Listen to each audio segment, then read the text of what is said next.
Bonjour à toi, bonjour à tous, bonjour mon frère, bonjour ma sœur. Voilà, donc c'est Jérôme pour partager une méditation que j'ai préparée et donc et pour qui est donc un enseignement et un enseignement qui est très important, qui mérite d'être réfléchi, d'être pensé et de ne pas être oublié et d'être connu. C'est un enseignement qui mérite d'être médité paisiblement, mais aussi sincèrement, sachant que nous allons nous appuyer sur les paroles de Jésus-Christ et, euh, et que ces paroles sont les paroles qu'il a reçues de Dieu, des paroles divines, des paroles qui sont non pas des paroles d'hommes, mais des paroles de Dieu qui sont à considérer pour l'enfant de Dieu, pour le chrétien, qu'il est important de se souvenir. Et l'enfant de Dieu est appelé à cela. Et donc, le sujet de cette méditation, de cet enseignement, est bienheureux ceux qui sont purs de cœur, car c'est eux qui verront Dieu. Donc, bienheureux ceux qui sont purs de cœur, car c'est eux qui verront Dieu.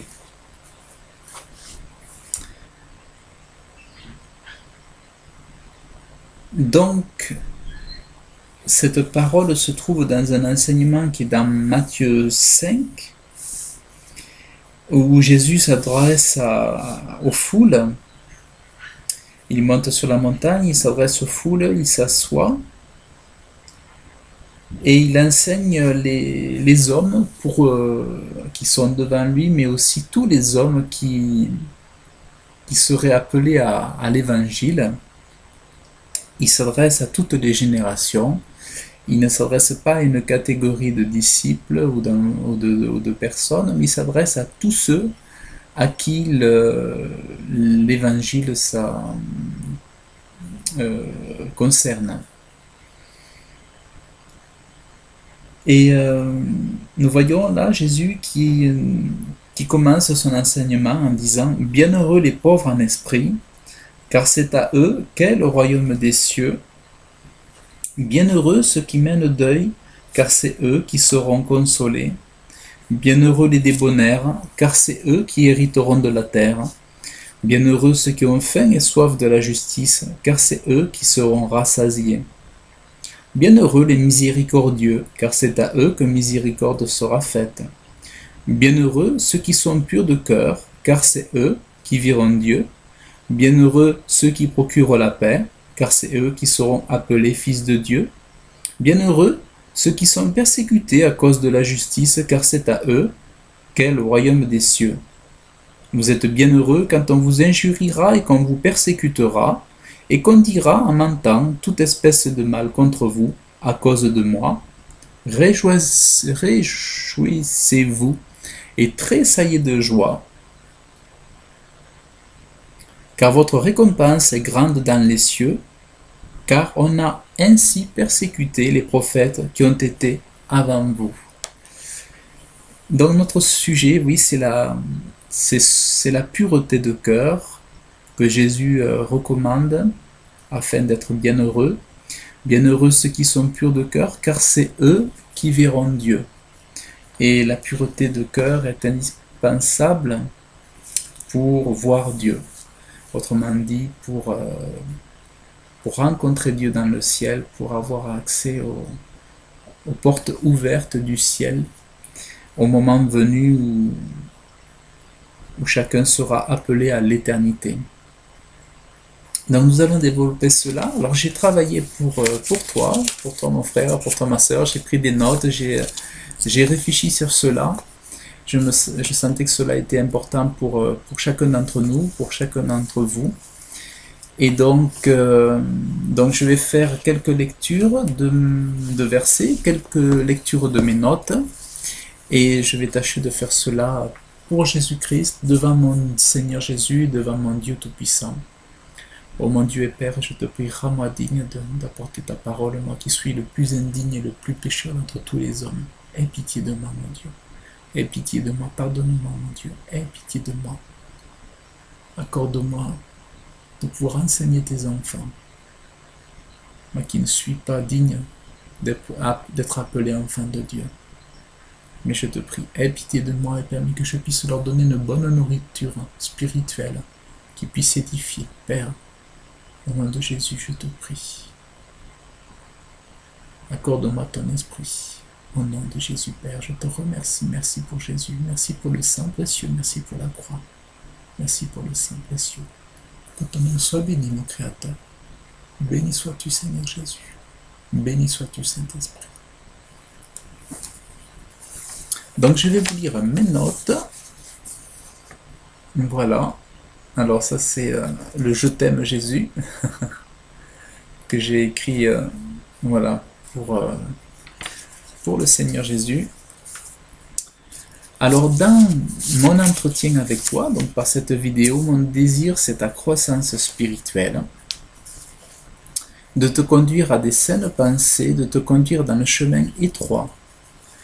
Jésus a dit que le chemin est étroit, et je suis certain que le chemin est étroit, je n'en doute pas. Alors, il me faut t'enseigner le chemin étroit.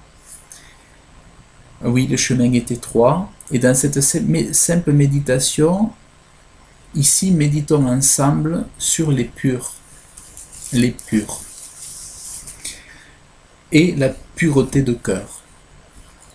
Voulu par Dieu, de par la bouche du Fils de Dieu, soyons bien conscients que ces paroles sont celles de Dieu lui-même, et qu'il est impossible de s'en détourner ou d'imaginer qu'il puisse en être autrement.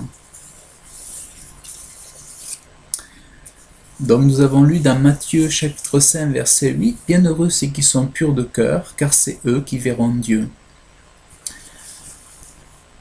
Donc c'est dans le domaine moral, être pur, c'est la transparence d'un être qui est sans compromission. C'est une droiture qui est exigée. Être sans compromission, être dans l'intégrité. Et c'est l'état de l'âme qui entend la parole de Dieu dans la droiture. C'est l'état, la qualité d'une personne désintéressée qui agit par fidélité à Dieu. C'est l'état, la qualité de celui qui est sans souillure et sans corruption.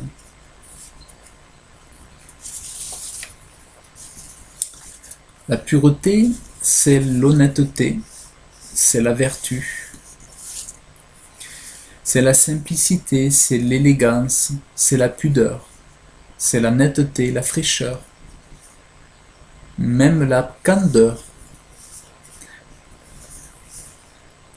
La candeur, c'est la pureté de l'âme qui se manifeste par un comportement simple et sincère.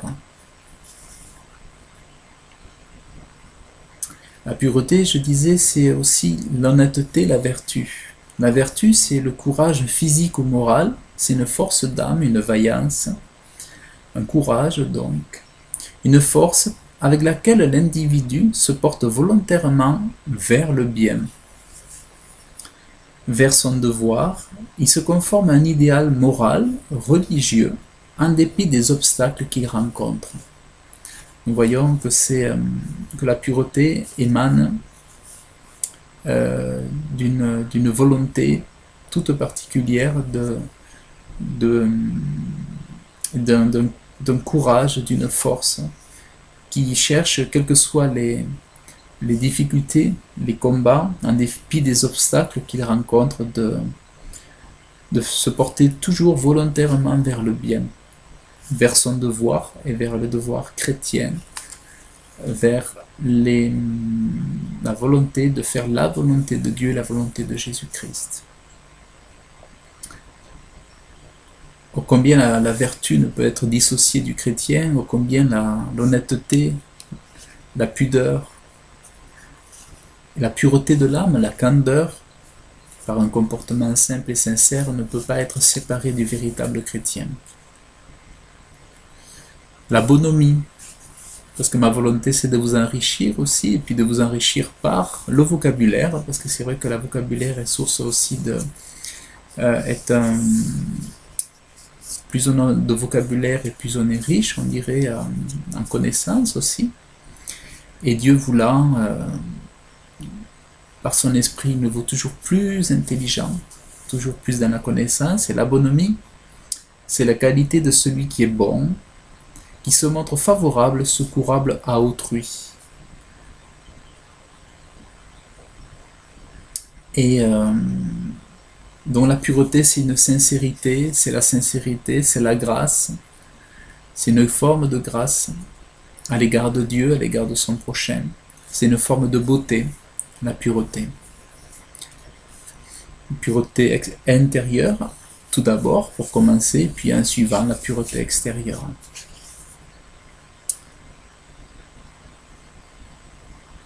Tout cela ne s'obtient que par des efforts, du courage, pour plaire à son Dieu, pour plaire au Seigneur Jésus-Christ, car c'est sa parole, et il nous demande, il nous invite, il nous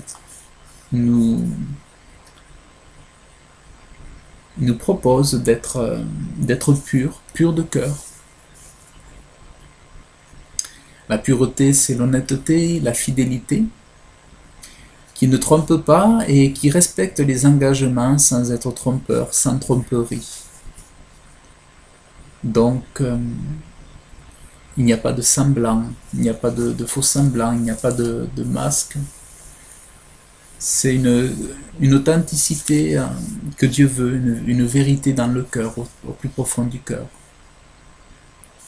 Et dans Philippiens chapitre 2 verset 15, Philippiens chapitre 2 verset 15,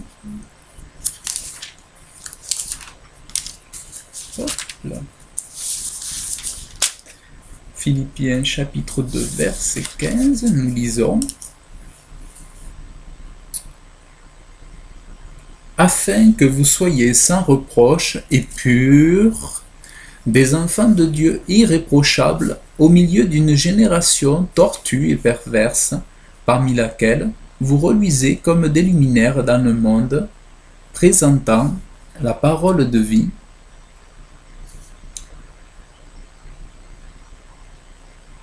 Voilà, c'est bon. Donc, afin que vous soyez sans reproche et purs. Voilà, c'est la volonté de Dieu. Et c'est la volonté exprimée par le Saint-Esprit de la bouche de l'apôtre Paul cette fois-ci. Nous avons les paroles de Jésus-Christ et nous avons aussi les paroles de l'apôtre Paul. Pur, dans le domaine moral, c'est qui est droit, sincère et sans détour. Le cœur pur, c'est le cœur qui est droit, sans partage, et de ce fait, il reçoit et reflète l'image de Dieu. Refléter l'image de Dieu, c'est refléter l'image de Jésus-Christ, son caractère, sa compassion, ou ce qui en ressemble le plus. C'est un cœur qui désire être comme son maître et qui paraît devant les hommes comme son maître, qui cherche à être comme son maître, à l'intérieur et au plus profond du cœur, et qui s'afflige du péché, qui s'afflige de la dureté des hommes, qui s'afflige du péché, qui s'afflige du mensonge, qui s'affiche de tous ces cœurs durs.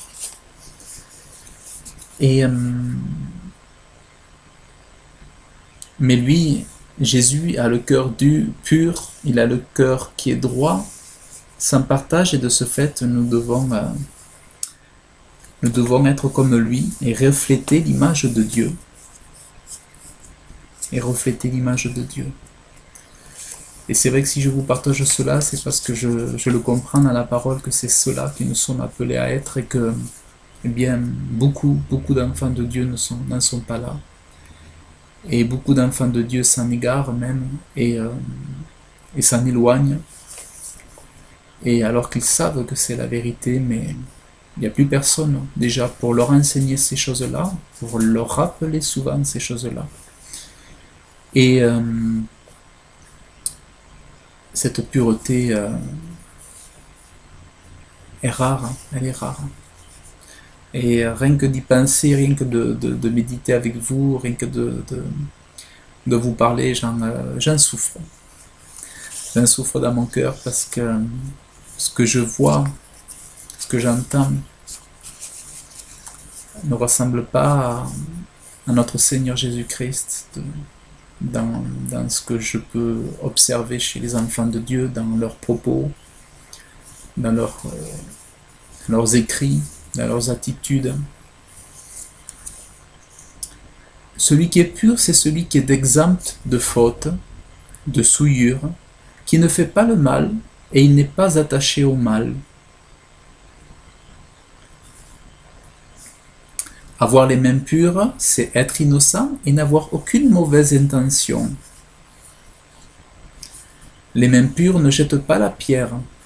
Ça, c'est la pureté morale.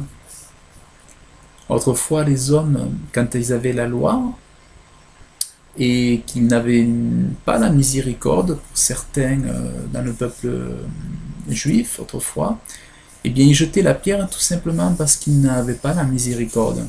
Et ils n'avaient pas véritablement l'amour de Dieu.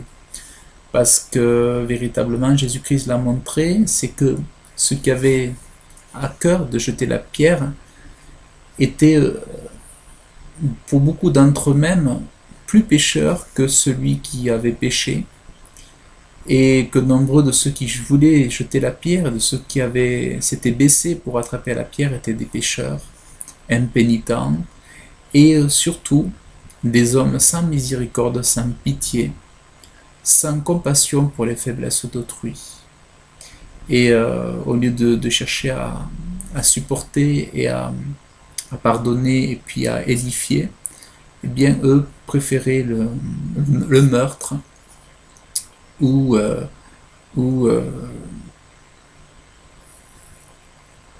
une religion extérieur uniquement, au lieu d'avoir un cœur pur, Cela n'est pas nouveau et cela existe aujourd'hui et en abondance. Donc les mains pures ne jettent pas la pierre. Jésus-Christ s'est baissé, il a écrit au sol, il a dit que celui qui d'entre vous n'a pas de péché, lui jette le premier la pierre, ou un petit peu comme ça, je paraphrase un peu, mais c'était un petit peu comme ça, et à partir du plus ancien jusqu'au plus jeune, ils sont tous partis, ils ont jeté leurs cailloux au sol, et ils n'ont pas frappé, ils n'ont pas lapidé cette femme qui venait de commettre un adultère, ils l'ont pas lapidé, puisqu'il s'est révélé sous le regard de Dieu que tous étaient pécheurs comme elle, et peut-être même davantage, sauf que eux, ils n'avaient pas été vus, ils avaient fait les choses dans le secret, en cachette, et que personne n'avait révélé leur secret, le secret. Et pour beaucoup, avaient fait des péchés encore plus abominables, plus graves, certainement. La pureté morale, aucune mauvaise intention, des intentions pures et honnêtes. Dans le cœur pur, il n'y a pas de mauvaise intention. Il y a des intentions pures et honnêtes. Nous lisons dans 1 Pierre, chapitre 3, verset 2.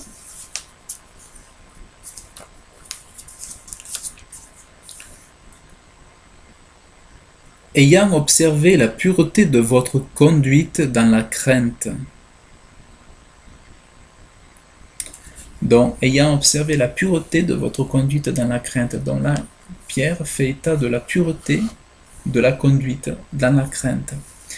Là où il y a une pureté de cœur, au-dedans, il y a pureté de conduite dans les membres, dans le corps. Et, euh, et cette pureté de conduite est demandée par Dieu, elle est commandée par Dieu. Et elle est très très importante. Aucune volonté mauvaise, donc. La pureté de conduite, donc il n'y a pas de mauvaises intentions, il y a des intentions pures et honnêtes. Il n'y a pas une volonté mauvaise, ni projet, ni but, ni dessein, ni propos, ni pensée mauvaise. Le cœur pur, c'est une âme pure, c'est un amour pur, c'est des sentiments purs. Et ça, c'est le véritable chrétien qui est ainsi. Qui est ainsi. Le véritable chrétien qui médite les paroles de Dieu, qui veut faire la volonté de Dieu. Et la prière du Notre Père, c'est que ta volonté soit faite. Et la volonté du chrétien véritable, c'est de faire la volonté de Dieu qui a été donnée par les paroles de Jésus-Christ. Autrement dit, bienheureux ceux qui ont le cœur pur. Jésus aurait pu dire malheur à ceux qui ont le cœur impur ou malheur à ceux qui n'ont pas le cœur pur. Mais Jésus, dans son amour, s'adresse à nous, à tous, en disant bienheureux ceux qui ont le cœur pur.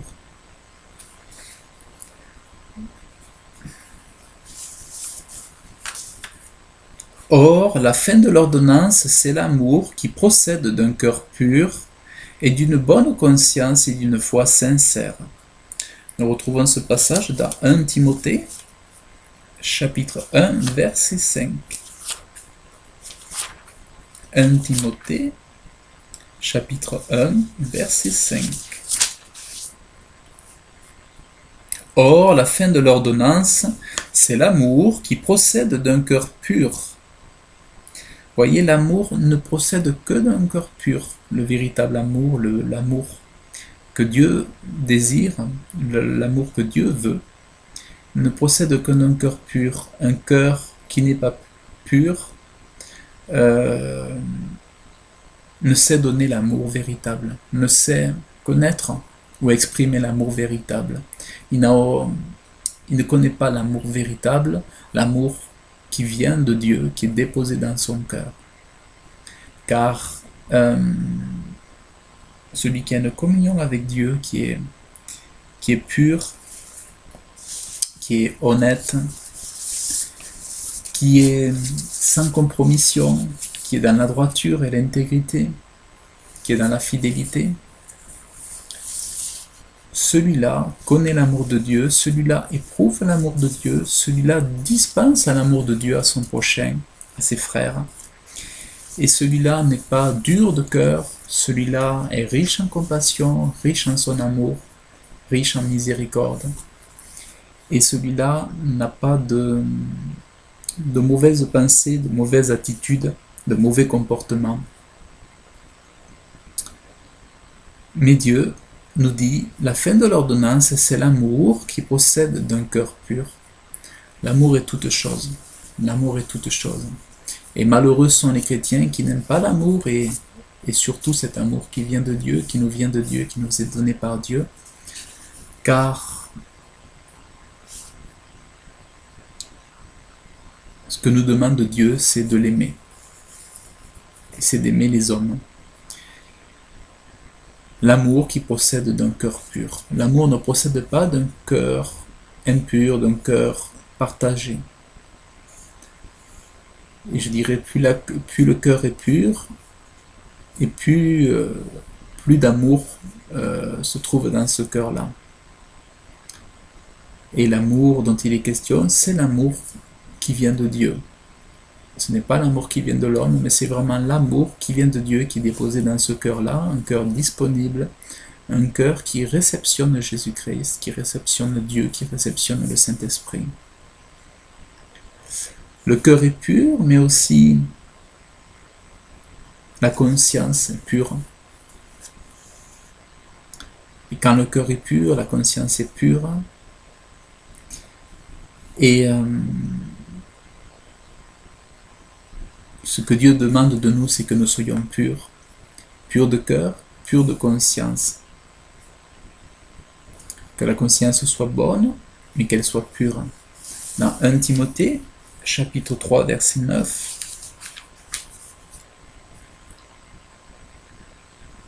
gardant le mystère de la foi dans une conscience pure. Voilà, vous voyez, il n'y a pas qu'une partie qui doit être pure, mais la conscience aussi doit être pure.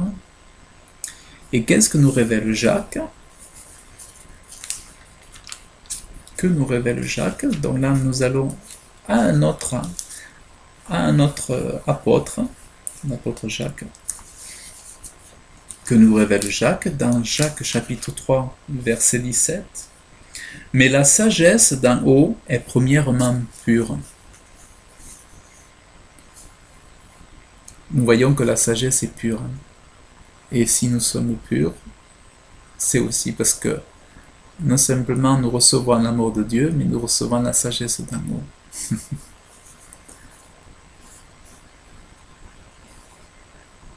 Sans sagesse, sans amour, pas de pureté. Sans amour de Dieu, pas de pureté. Mais avec l'amour de Dieu, l'amour de Jésus-Christ, avec la présence du Saint-Esprit, avec toutes ces bénédictions, avec la sagesse d'en haut, eh bien, nous avons la pureté. Tu as la pureté avec cela. Mais la sagesse d'en haut est premièrement pure. Voilà la sagesse d'en haut. Quand nous demandons la sagesse est pure. Et avec elle, ensuite, vient aussi comme il est écrit, mais la sagesse d'en haut est premièrement pure, ensuite paisible, modérée, traitable, pleine de miséricorde et de bons fruits, sans partialité, sans hypocrisie. La sagesse est belle, elle est belle, belle, belle. Mais aussi, l'âme doit être pure. Et pour que l'âme soit pure, il faut qu'elle marche dans l'obéissance.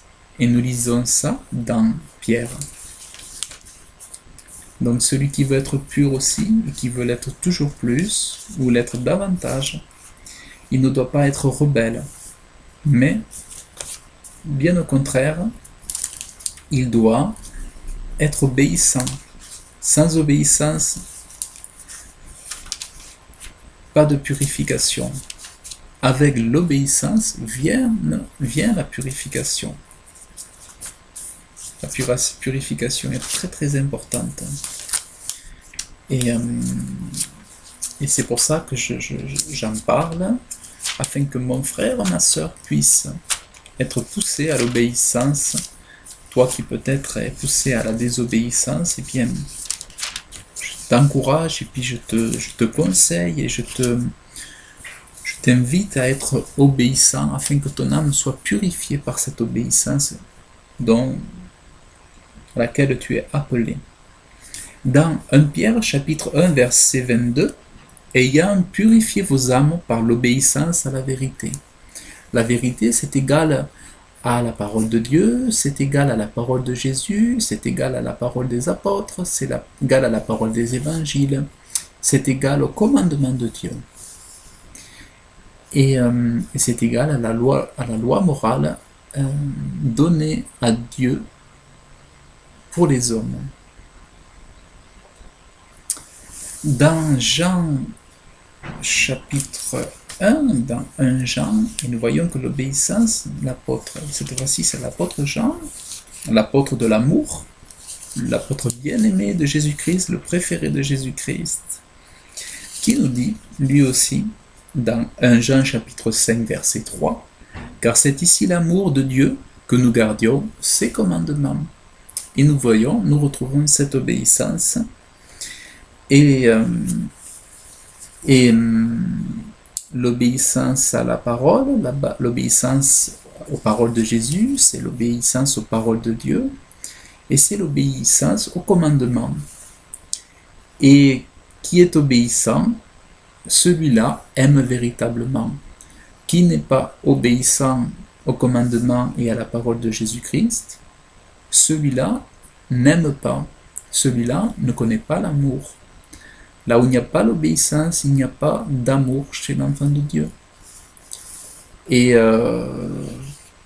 peut-on bien dire j'aime Jésus, j'adore Jésus? S'il n'y a pas l'obéissance, cela est un mensonge. Car si on peut mentir aux hommes, on ne peut pas mentir à Dieu. Et Jésus voit l'obéissance, Jésus voit la désobéissance. Et là où il y a désobéissance, il n'y a pas d'amour.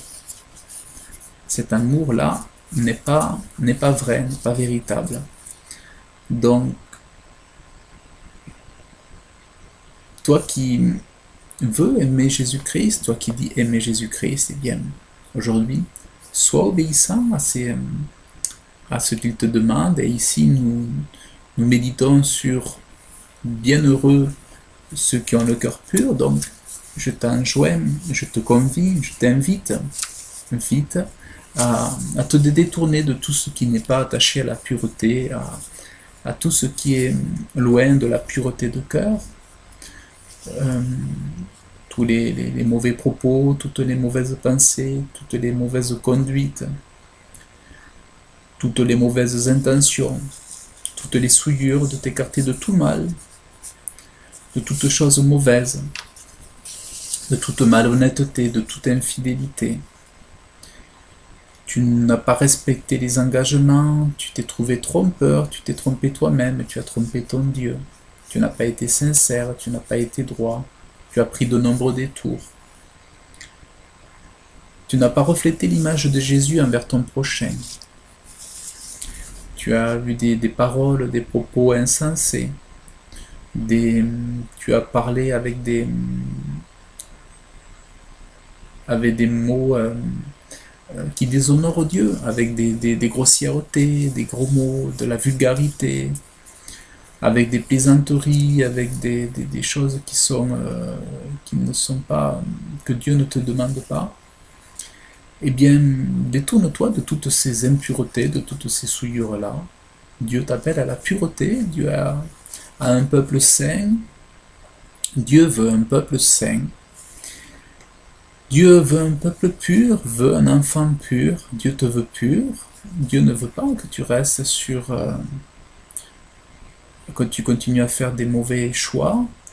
Dieu ne veut pas que tu continues à être désobéissant. Dieu veut que tu sois pur. Et c'est pour cela que je suis là, pour t'enseigner la voie étroite, parce que il est vrai que de nos jours, eh bien, la voie semble être devenue large, même dans le corps de Christ, et même dans les enseignements qui sont donnés. Et cela fait déchirer mon cœur, on pourrait dire. Pas tout à fait, mais souvent, mon cœur est triste parce que j'entends, et je souffre parce que j'entends. Donc, or c'est ici l'amour de Dieu, que nous gardions ses commandements, et l'apôtre Jean nous dit que ces commandements ne sont pas pénibles. Il nous dit que d'aimer Dieu de tout notre cœur, de toute notre force, de toutes nos pensées, et d'aimer Jésus-Christ et d'aimer notre prochain n'est pas pénible. Alors oui, beaucoup disent c'est difficile. Mais c'est difficile parce que, mon frère, ma soeur, tu pêches. Mais si tu vis selon la pureté, ce n'est pas difficile. Si tu aimes ton Dieu plus que le péché, ce n'est pas pénible. Mais si tu aimes le péché plus que Dieu, cela est pénible. Mais pour quiconque aime Dieu, cela n'est pas pénible. Mais l'amour de Dieu, c'est que nous gardions ses commandements. Et nous voyons que l'âme est purifiée par l'obéissance aux commandements, selon 1 Pierre, chapitre 1, 22.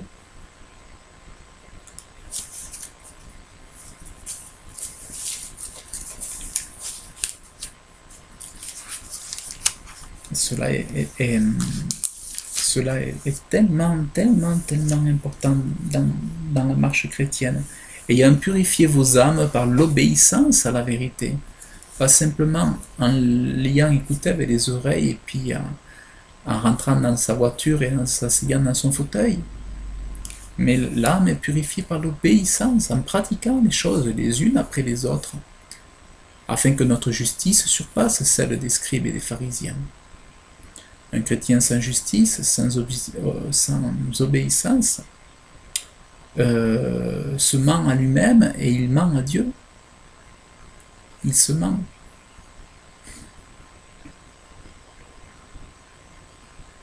L'obéissance de pratiquer en action les enseignements que Jésus-Christ, dans son amour, nous donne. N'oubliez pas que pour tout cela nous est donné afin que Jésus-Christ est venu sur terre pour nous délivrer du péché de la mort et pour nous délivrer de la colère à venir. N'oublions pas que c'est la colère à venir qui attend tout incrédule et tout désobéissant. Ne jamais oublier que nous sommes appelés à échapper à la colère divine. Ne l'oublions pas. Et ne soyons pas comme les antinomistes, c'est un courant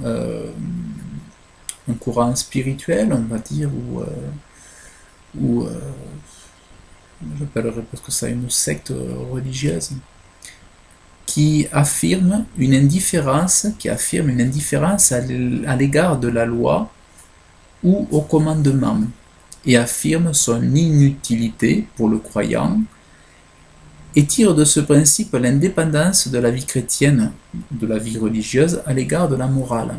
Autrement dit, le chrétien n'a pas besoin d'être obéissant, il suffit de croire juste en Jésus-Christ. Alors il se servira l'antinomiste de la Bible pour dire « Moi je n'ai pas besoin d'obéir à Jésus-Christ pour être sauvé, il me faut juste croire. » Et voilà le positionnement de l'antinomisme qui rejette les commandements. Et pourtant, l'apôtre Jean lui-même dit très clairement, car c'est ici l'amour de Dieu, que nous gardions ses commandements, et ses commandements ne sont pas pénibles. Donc méfiez-vous de tous ceux qui vous diront que l'obéissance peut être très éloignée de la vie du chrétien, puisqu'après tout il est sauvé, quoi qu'il arrive. Mais il est fort à craindre que le chrétien qui n'est pas obéissant ne sera pas, tout compte fait, sauvé, puisqu'il aura été désobéissant et qui n'aura pas aimé Dieu et Jésus-Christ et la parole de Dieu. Donc celui-là ne pourra pas paraître debout devant le Seigneur Jésus-Christ. Mais au contraire, soyons sûrs que si nous acceptons la volonté de Dieu, que nous nous soumettons à sa volonté, que nous nous humilions devant lui, et que tous ceux qui ont le cœur partagé, le cœur double, eh bien, sachent que quiconque s'humiliera devant ce grand Dieu, Dieu lui donnera ce cœur pur, Dieu répandra dans son âme, dans son cœur, dans son homme intérieur, toute la force, tout l'amour, tout le Saint-Esprit, toutes les bénédictions nécessaires pour marcher et avoir un cœur pur et marcher selon l'Esprit de Dieu. Dans Ézéchiel chapitre 36, verset 25, Dieu dit « Et je répandrai sur vous des eaux pures, et vous serez purs. Je vous purifierai de toutes vos impuretés et de toutes vos idoles. » Donc, c'est vrai que l'homme ne peut pas lui-même se rendre pur, mais l'homme qui s'abandonne à son Dieu, l'homme qui sait qu'il est infiniment mauvais, qu'il est infiniment perdu sans ce Dieu-là, l'homme qui est né de Dieu, eh bien s'humilie devant son Dieu, il est dépendant de son Dieu, il s'attache à son Dieu, il prie pour que son cœur soit pur, et que toute sa vie, sa conduite, sa marche soit pure. Et il s'attend à Dieu, il fait confiance à Dieu à ce Dieu-là qui déverse sur lui des eaux pures, et à ce Dieu-là qui rend pur ceux qui désirent être purs. Il vous sera fait selon votre soif, il te sera fait selon ta soif. Si tu veux que Jésus soit ton maître, si tu veux vraiment aimer Jésus, obéir à ses commandements, renonce à toi-même, méprise ce que tu connais de toi pour devenir ce que Dieu veut que tu deviennes pour lui, cette nouvelle création, et abandonne-toi entre les mains de ce Dieu Tout-Puissant qui a le pouvoir de te rendre pur. Et toi, ajoute-y tous tes efforts dans ta marche pour être pur. Travaille avec ton Dieu à ta pureté. Et ce qui n'est pas pur, dans son contraire, est abject, adultère, artificiel, charnel, corrompu. Celui qui n'est pas pur, c'est celui qui ne marche pas selon l'esprit, et qui a oublié son Dieu, qui a oublié les péchés qui ont été pardonnés, qui a oublié la foi, qui s'est éloigné de la foi. Celui-là devient ou est charnel, celui-là est corrompu, celui-là est dissolu, dépravé, falsifié, flétri, frelaté, immonde, impur, mauvais. Là où le cœur n'est pas pur, le cœur est mauvais, mélangé, sale, souillé, taché, vicieux, vil, voilé. Pour comprendre ce qu'est un cœur pur, voyons ce que n'est pas un cœur pur. Ou alors voyons ce qui est à l'opposé d'un cœur pur. Le cœur opposé au cœur pur, c'est le cœur adultère. Dans Matthieu, notre Maître Jésus-Christ, dans Matthieu chapitre 15, verset 19, a dit, Matthieu 15, verset 19,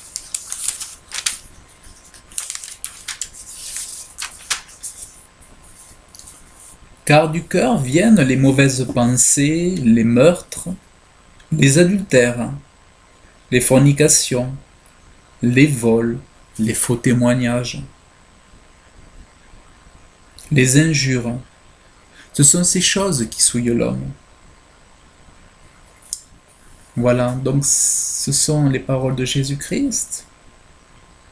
Donc du cœur qui n'est pas pur, il vient des mauvaises pensées, des meurtres, des adultères, des fornications, des vols, des faux témoignages, des injures. L'adultère. Adultère, ne savez-vous pas que l'amitié du monde est inimitié contre Dieu?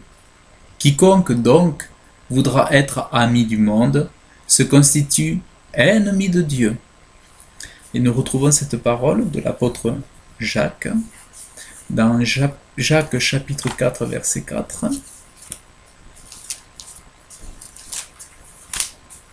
Jacques 4 verset 4. Adultère, ne savez-vous pas que l'amitié du monde est inimitié contre Dieu? Le cœur adultère aime le monde. Il parle comme le monde, il regarde comme le monde, il écoute ce que le monde donne à entendre. Il peut se dire chrétien, mais ne ressemble en rien à un enfant de lumière. Il n'est pas différent des incroyants. Il écoute les moqueurs. Il écoute ceux qui ont des mauvaises pensées, des faux témoignages. Il aime à suivre l'esprit du monde. Il est plus pour la guerre et moins pour la paix. Il donne aucune image de la pureté. Ou alors, de temps en temps, par petites secondes ou par courtes minutes, mais ce n'est qu'un très court instant. Il en est même opposé à la pureté. Adultère, il aime le monde.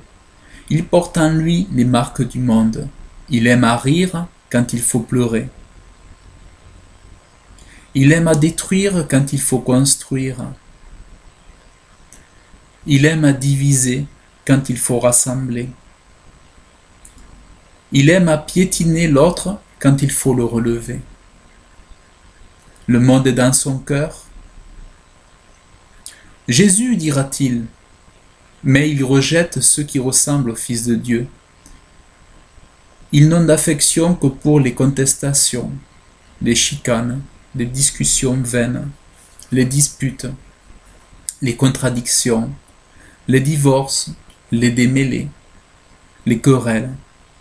Oh, suffit de les lire, de les écouter pour comprendre qu'ils n'attachent aucune valeur à la pureté de cœur. Ils ne sont pas purs de cœur. Ils aiment mieux le monde et l'esprit du monde.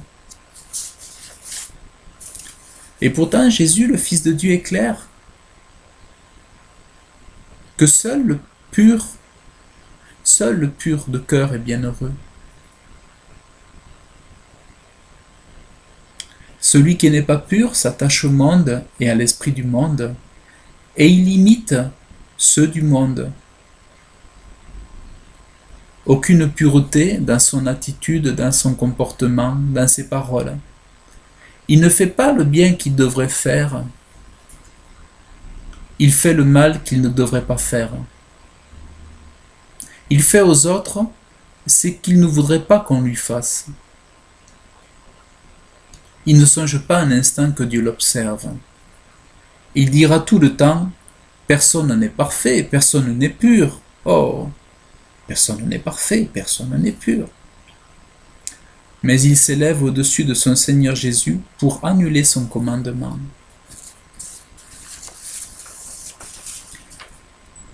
Il est évident que celui-ci est encore fils du diable et n'a pas la foi du démon, car le démon, lui, il craint Dieu et il tremble.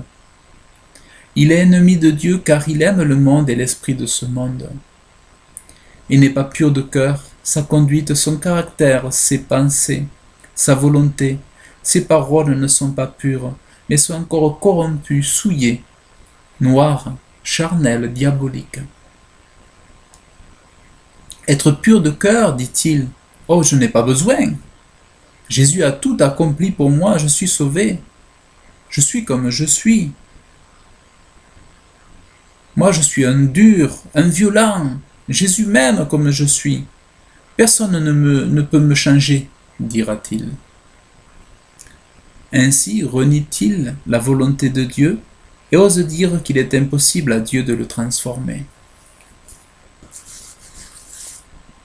Il ne connaît pas la puissance de Dieu en Jésus-Christ. Il ne désire aucunement être purifié, transformé. Purifié s'abandonnant entièrement au Fils de Dieu, dans une sainte communion avec lui. Il ne renonce pas à sa vie. Il aime sa vie. Il aime ses souvenirs. Il aime son passé. Il aime ses habitudes. Il aime trop son vieil homme pour y renoncer. Et il ne se hâte pas de devenir une nouvelle créature. Malheureux que tu es, en rejetant la bénédiction, tu attires à toi la malédiction. Tu ne peux être bienheureux, tu n'as pas le cœur pur.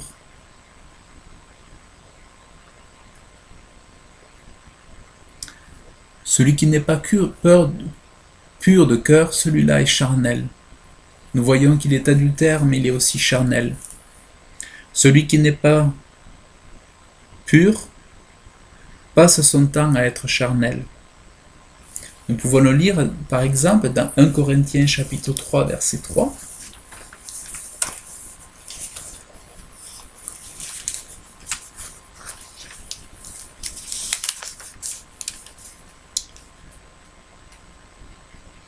Car vous êtes encore charnels, car puisqu'il y a parmi vous de l'envie et des querelles, n'êtes-vous pas charnels, et ne marchez-vous pas à la manière des hommes?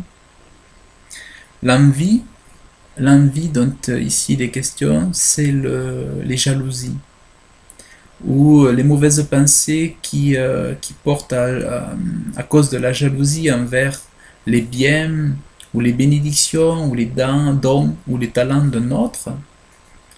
pousse à la jalousie et pousse à faire du mal à son prochain.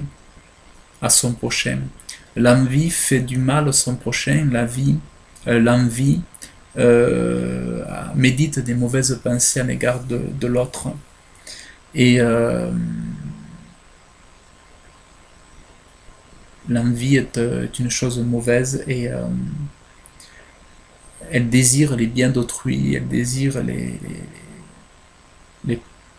les forces d'autrui, elle désire les bénédictions des autres, elle désire nuire à l'autre, faire du mal à l'autre. Et nous voyons que là où il y a le cœur charnel, il y a donc des querelles, des divisions, qui n'auraient pas lieu d'être en fait. Il y a aussi des convoitises, nous le lisons dans 1 Pierre chapitre 2 verset 11, là où il y a l'esprit charnel, il y a aussi des convoitises.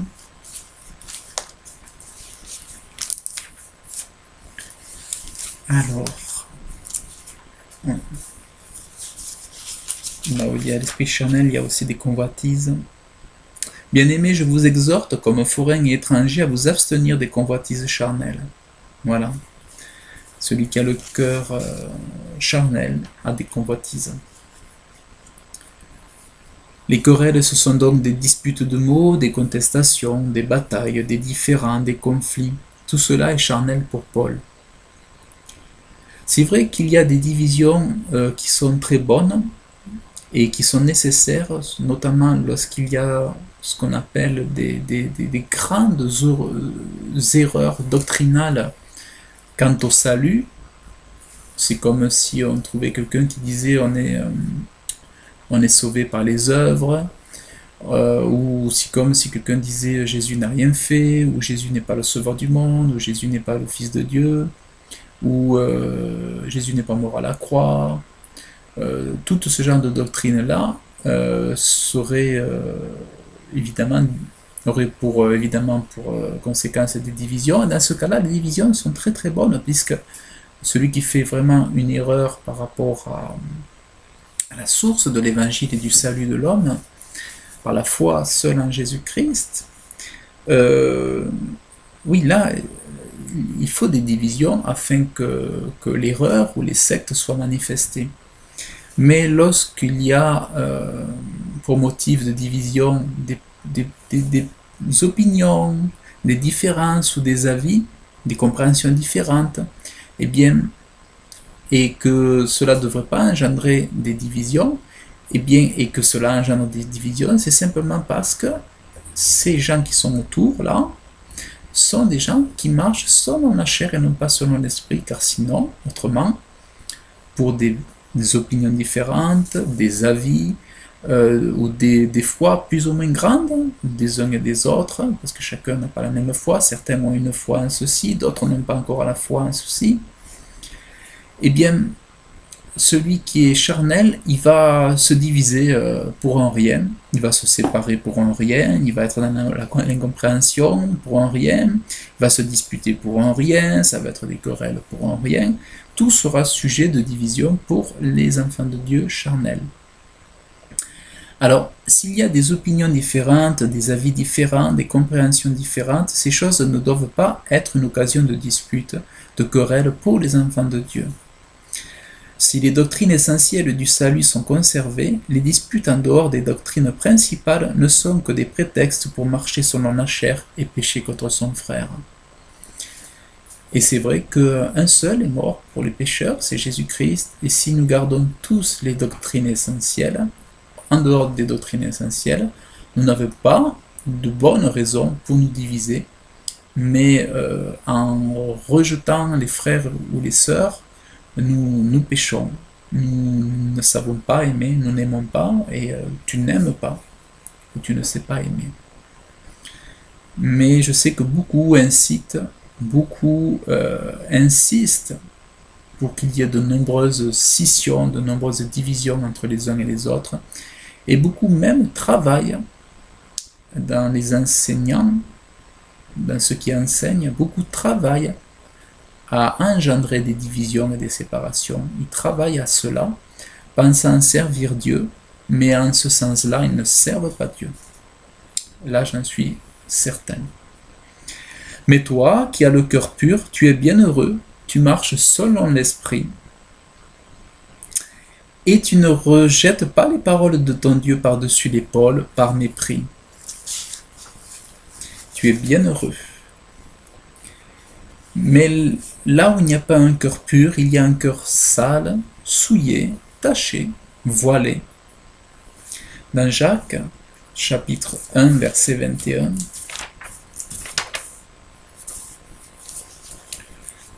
alors,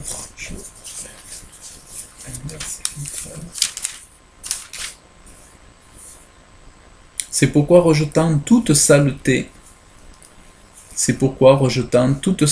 saleté et tout débordement de malice. Nous voyons la saleté dont Jacques, sur laquelle Jacques s'exprime. La saleté du cœur, toute la saleté, tout ce qui est sale. La saleté, c'est contraire à la morale. C'est tout ce qui est dénué de délicatesse, c'est l'action malhonnête, basse, vile, faite avec l'intention de nuire. Tout ça, ce sont des saletés. Toutes intentions qui sont faites pour nuire. Et tout cela n'est pas pur. Ce sont des saletés. Voilà qui n'est pas pur, tout ce qui engage et fait pour nuire à son prochain et à son frère est sale. Et cela vient d'un cœur sale. Ne sois pas une saleté pour les autres. Arrête les grossièretés de langage. Arrête les propos impurs et sales, les médisances, les crieries, les critiques.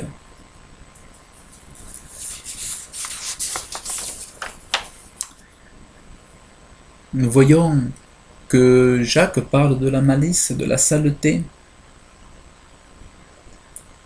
rejetant toute saleté, tout débordement de malice. La malice, les saletés, la malice, c'est ce penchant qui pousse à se jouer d'autrui, à se moquer d'autrui, c'est une ruse, une fourberie. C'est des plaisanteries qu'on en fait à l'autre. Et ce sont des plaisanteries, ce sont des paroles pleines d'artifice. L'artifice, c'est la malice. Ce qui n'est pas pur est artifice et malice. L'artifice, ce sont des détours, des astuces, des ruses, une imposture, de la sournoiserie, de la tromperie, des pièges qu'on fait au prochain. Les psaumes en parlent très très bien. David, le psalmiste, l'homme qui avait le cœur pur selon Dieu, exprime très bien tous les artifices et toutes les malices qu'utilisaient les hommes à son encontre, parce que lui craignait Dieu, lui servait Dieu, lui obéissait au commandement de Dieu. Mais beaucoup, à son époque, qui étaient autour de lui, parlaient de Dieu, mais ils n'invoquaient pas Dieu. Et en réalité, ils méprisaient Dieu dans leur cœur. Et ce qui n'est pas pur est encore souillé. Un cœur qui n'est pas pur est un cœur qui est encore souillé. Mais puisse cet enseignement, mon frère, ma sœur, te montrer les exigences du Seigneur Jésus-Christ et quelque part aussi t'amener à te soumettre à lui, à t'humilier devant lui, à lui demander de purifier ton cœur. Que cet enseignement te pousse à aller dans le secret de ta chambre, à apparaître devant ce Seigneur, devant ce Dieu, et à lui demander son secours, et à considérer combien encore tes voies peuvent être trop éloignées de son exigence, de sa sainte exigence, de son saint amour. Mais les choses qui sortent de la bouche viennent du cœur, et ces choses-là souillent l'homme, la souillure. Ce qui n'est pas pur est encore souillé.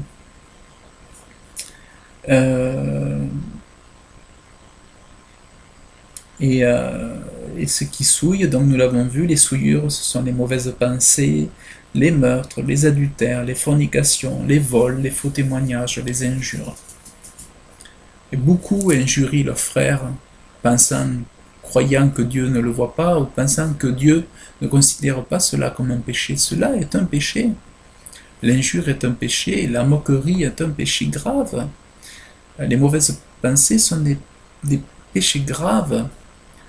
Maltraiter un frère, c'est un péché grave. Maltraiter une sœur, utiliser le nom d'un frère ou d'une sœur pour le malmener devant les autres, c'est un péché grave. Dans 2 Corinthiens chapitre 4 verset 3,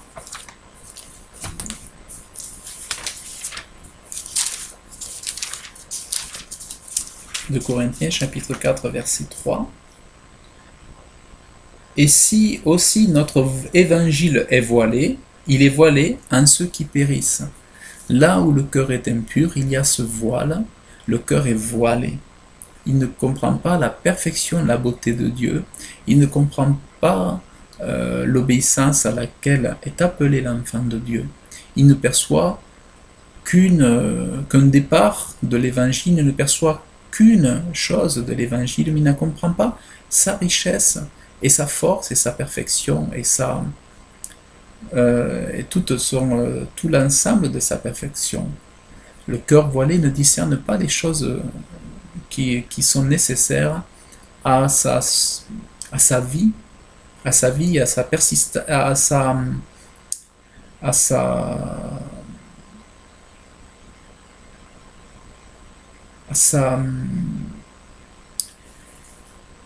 sa longue vie, à la vie éternelle en fait. Et tout cela a rapport avec la vie éternelle. Celui qui n'est pas bienheureux ne verra pas Dieu. Parce que nous voyons bien que seulement en ayant le cœur pur,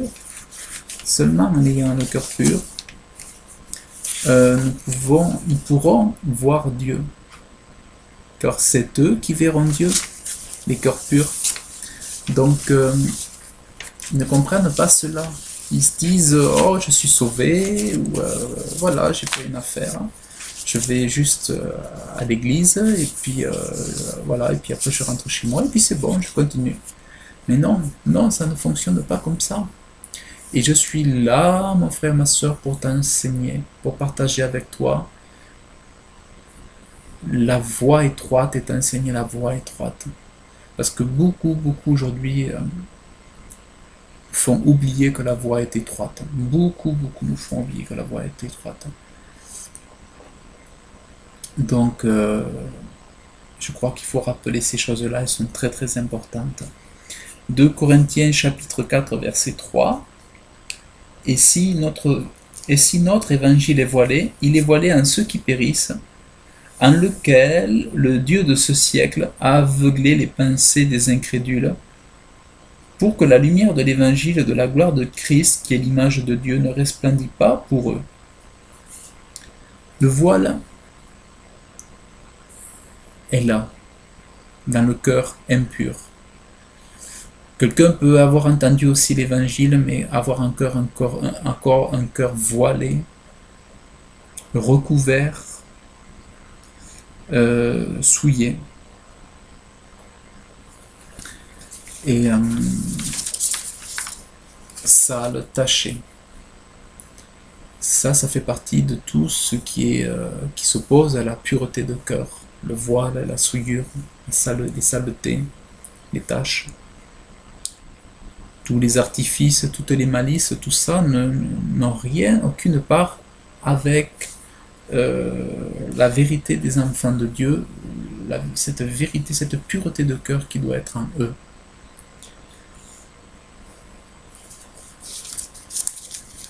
Dans 2 Corinthiens chapitre 3 verset 15, mais jusqu'à aujourd'hui, lorsque Moïse est lu, le voile demeure sur leur cœur. Un cœur qui est voilé, c'est un cœur qui reste incroyant. Un cœur qui reste incroyant, c'est un cœur qui reste désobéissant. Un cœur qui reste désobéissant n'a pas connu l'amour véritable pour Dieu. Mais le cœur croyant, celui qui croit, s'efforce de supplier Dieu, de lui donner la force d'être obéissant, et celui-là est obéissant. Mais le cœur incrédule, le cœur voilé, est désobéissant, parce qu'il est pur. Il n'a pas invoqué Dieu. Souvent, c'est l'absence ou le manque de prière, le manque de force spirituelle qui fait qu'un tel ou un autre est désobéissant, qu'il ne trouve pas la force de faire la volonté de Dieu. C'est parce qu'il ne prie pas, c'est parce qu'il ne médite pas, il n'a pas de méditation, il ne passe pas des heures à prier, à méditer, il ne passe pas des heures à lire la parole de Dieu. Donc, forcément, celui-ci se trouve vaincu par l'ennemi. Celui-ci se trouve vaincu par l'ennemi, par le diable. Et celui-ci ou celle-là, donc, se trouve désobéissant. Et voilé. Le cœur est encore voilé. Se pensant pur, il n'est pas pur. Il est important de comprendre ces choses-là, que toute désobéissance soit connue et entendue comme étant le reflet d'un cœur voilé, d'un cœur sale encore. Il faut que l'enfant de Dieu soit obéissant. Comme dit l'apôtre Jean, l'amour de Dieu consiste à garder ses commandements, et ses commandements ne sont pas pénibles. Et pour cela, il ne faut avoir ni un cœur adultère, ni un cœur adultère, et ni... il faut rejeter l'amour du monde. Il faut rejeter l'amour du monde. Voilà, il faut rejeter l'amour du monde. Ça, c'est très important. Et si, mon frère, ma soeur, cet adultère se trouve en toi, eh bien, va dans la présence de Dieu, humilie-toi, demande pardon, et cherche ton Dieu. Demande-lui son secours, son soutien, demande-lui qu'il te donne un cœur pur, mais ne sois pas adultère, ne sois pas charnel, et recherche la nouvelle naissance, recherche la nouvelle naissance, recherche la nouvelle naissance.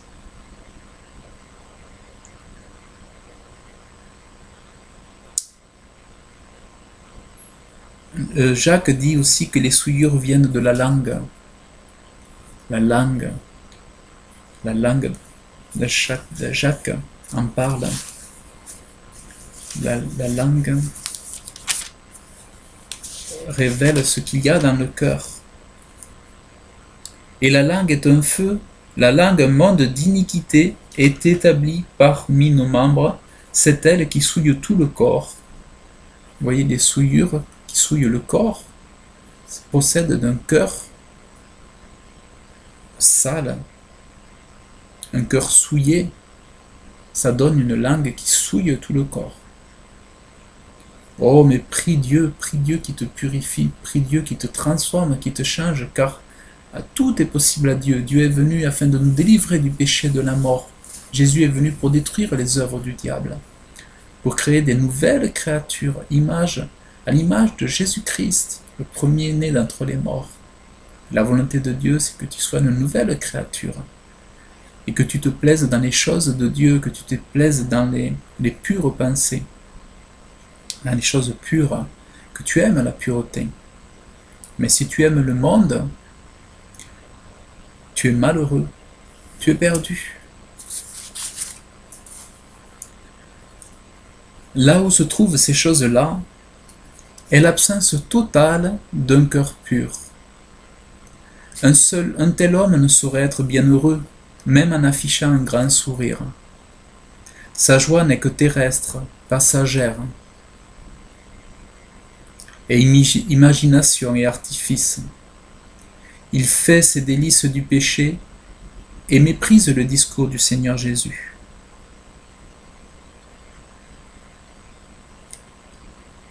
Mais toi qui aimes la pureté, toi qui as un cœur pur, tu es bien heureux, parce que c'est toi qui verras Dieu. Tu verras Dieu face à face. Lorsque le monde visible deviendra pour toi le monde... Disons que le monde invisible deviendra pour toi le monde visible, bien à ce moment-là, tu verras Dieu. Tu verras aussi Jésus-Christ, tu verras aussi les anges, tu verras le ciel, tu verras la cité céleste.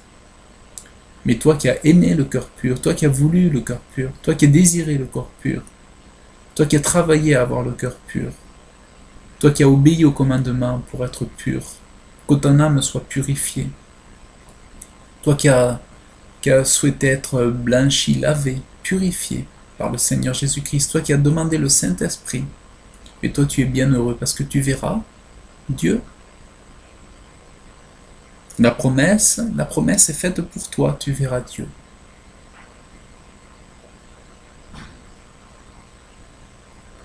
Veux-tu donner totalement ton cœur au Seigneur Jésus?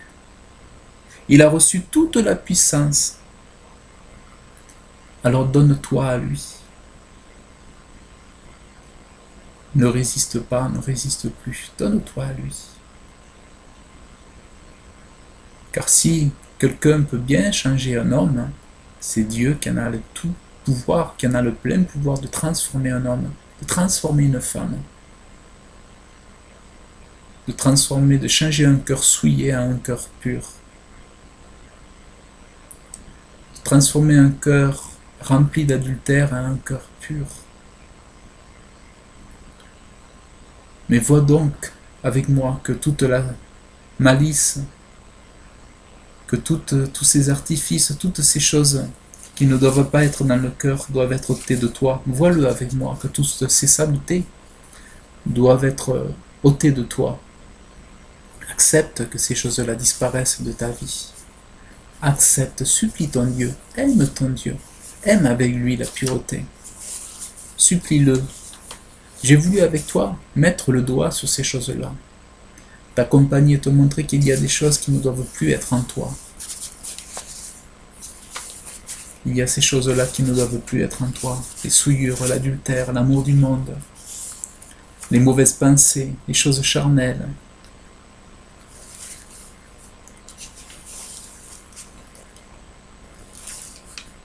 Dieu répandra des eaux pures sur toi.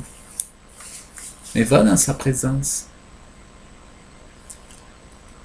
Observe ses commandements. Sépare-toi d'avec le mal et fais le bien. Aime Jésus-Christ, aime ton Dieu. Et alors tu seras bien heureux.